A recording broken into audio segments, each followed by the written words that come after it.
দিদি বলছি আজকে বহু আইনজীবী সেল যেটা পশ্চিমবঙ্গে বিভিন্ন জায়গায় ছড়িয়ে ছিটিয়ে আছে তারা আজকে এখানে ধর্ণা দিচ্ছে, আপনারাও এসছে কেন? মূল কারণটা কি? মূল কারণ হচ্ছে আজকে আমাদের টিএমসি তৃণমূল কংগ্রেস আমাদের এই প্রতিবাদ মঞ্চটা করেছে কেন্দ্রীয় সরকারের এই বাঙালি বিরুদ্ধাচরণ, বাংলা ভাষাভাষীদের ওপর বিভিন্ন পরিকল্পনা মাফিক বিভিন্ন রকম প্রতিক্রিয়া, হ্যাঁ, যা করছে, যেটাতে বাংলার ভাষাভাষী মানুষ একঘরে হয়ে যেতে পারে। তার বিরুদ্ধে আমরা শ্রীমতী মাননীয়া আমাদের মুখ্যমন্ত্রী মমতা বন্দ্যোপাধ্যায়ের নেতৃত্বে এবং আমাদের লিগাল সেলের অধীনা চেয়ারম্যান শ্রীমতী চন্দ্রিমা ভট্টাচার্যের নেতৃত্বে কেন্দ্রীয় সরকারের বিরুদ্ধে এই প্রতিবাদ মঞ্চ বাংলা ভাষার সমর্থনে আমরা আয়োজন হয়েছে এবং আমরা এসেছি। বলছি এইভাবে প্রতিবাদ করার থেকে আপনারা যেহেতু আইনের লোক, আইনের মানুষ, আপনাদের তো উচিত কোর্টে মামলা করা, বিভিন্ন কোর্টে হাইকোর্ট থেকে শুরু করে সুপ্রিম কোর্টে, সেইখানে না গিয়ে আপনারা ধর্ণা কেন করছেন? যেটা সর্বগ্রাহ্য, সর্বজন গ্রহীত একটা ভাষা, কিরকম, আজকে এটা সপ্তম র্যাঙ্ক করেছে, তাই তো? কিভাবে? ইউনেস্কোতে কি হিসাবে? সবচেয়ে মধুর ভাষা। রবীন্দ্রনাথ যে ভাষায় আজকে নোবেল প্রাইজ পেয়েছেন। শুধু তাই না, আজকে 242 মিলিয়ন মানুষ সারা বিশ্বে বাংলা ভাষায় কথা বলে। 43 মিলিয়ন মানুষ সেকেন্ড ল্যাঙ্গুয়েজ, দ্বিতীয় ভাষা এটা, ঠিক আছে?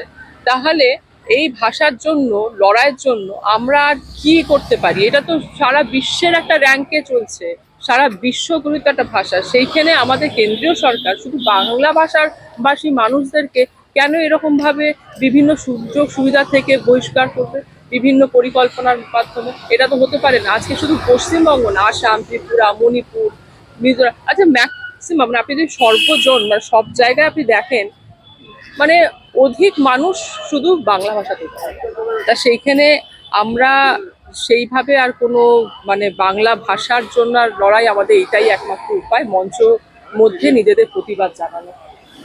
বলছি বিরোধীরা যাদের সাথে আপনারা যাদের বিরুদ্ধে আন্দোলন করছেন তারা বলছে যে এই রকম ঘটনা ঘটছে না, আমরা দেখতে পাচ্ছি বাংলাদেশ থেকে বা বিভিন্ন দেশ থেকে যারা আসছে তাদের কাছে প্রকৃত আইডেন্টিটি নেই। যে আইডেন্টিটির জন্য তারা বলতে পারবে যে আমি ভারতীয়, তো তাকে আমি অ্যারেস্ট করবো না, তাকে আমরা জেলে নেব না? দেখুন, যে বাংলাদেশিরা এখানে ঢুকছে ঢুকছে তো বর্ডার, যে আমাদের সীমারেখা তা অতিক্রম করে। ওইখানে তো কাছে কেন্দ্রীয় সরকারের মানুষ, কেন্দ্রীয় সরকারের বিএসএফ আমাদের প্রতিরক্ষা দিচ্ছে। তাহলে তাদের অতিক্রম করে তাদেরকে ডিঙিয়ে কি করে আসছে, সবচেয়ে এটা প্রথম প্রশ্ন। এবার বর্ডারের মানুষ যেখানে ঢুকছে বাংলাদেশ থেকে এসে, সেটা হচ্ছে পশ্চিমবঙ্গে। তাহলে পশ্চিমবঙ্গে এসে এনআরসি বা এসআইআর এগুলো করে পর শুধু বিব্রত করা, যে ডকুমেন্টসগুলো ওনারা চাইছে, যে নিধিপত্র যেগুলো চাইছেন, সেইগুলো সত্যি কি দেওয়া সম্ভব? আজকে আজকে আমার বয়স আজকে যদি 45, আমার মায়ের বয়স তাহলে কত, প্রায় 85, তখন দাইমারা তাদেরকে প্রসব করাতেন, তাহলে তাদের কি করে ডকুমেন্টস দেবেন? তাহলে এইভাবে তো কেন্দ্রীয় সরকার একটা নীতি আনতে পারেন না শুধুমাত্র ওনাদের সঙ্গে যে কোনো শর্তে এসে পর যাতে ভোটার তৈরি করতে হয়। তাহলে এই জন্য এই নীতিগুলোকে আমরা প্রতিবাদ জানাচ্ছি। বলছি আমার শেষ প্রশ্ন, আপনারা বলছেন যে বাম আর বিজেপি একসাথে আছে, কংগ্রেস বলছে বিজেপি আর তৃণমূল একসাথে আছে, যে কারণে সারদা থেকে শুরু করে নারদা, রোজভ্যালি যারা কাণ্ডটা করেছে, যেমন এমনকি স্কুল কলেজের যে শিক্ষানীয় নিয়ে দুর্নীতি, এগুলো কোনোটাই প্রকৃত কিনারা হচ্ছে না। দেখুন, তাহলে কৌটিল্যের কথা বলতে হয়, শত্রু শত্রু আমার মিত্র। তাহলে আমরা যদি আজকে এখানে আমাদের যেহেতু সরকার, আমরা বৃহত্তম শক্তির মধ্যে আমরা এখানে পড়ি পশ্চিমবঙ্গের মধ্যে, তাহলে আমাদের এখানে যদি শত্রু মনে করা হয়, তাহলে আমাদের শত্রু যদি আমরা মনে করি বাম এবং বিজেপি এবং কংগ্রেস, তাহলে এনাদের মধ্যে মিত্রতা ঘটবে, সেটা কোনো আমাদের কাছে খুব একটা বেশি চিন্তার সৃষ্টি করছে না। বরং ওনারা যে বক্তব্যগুলো রাখছেন, যে আমরা কংগ্রেসের সঙ্গে মিলে আছি, আমরা বিজেপির সঙ্গে, বা আমরা বিজেপি বলছে কখন আমরা বামের সঙ্গে মিলে আছি, এইগুলোর কোনোটাই গ্রহণযোগ্যতা থাকে না। থ্যাংক ইউ দিদি। বলছি আগামী দিনে আপনাদের কি কি পরিকল্পনা আছে যদি একটু বলেন?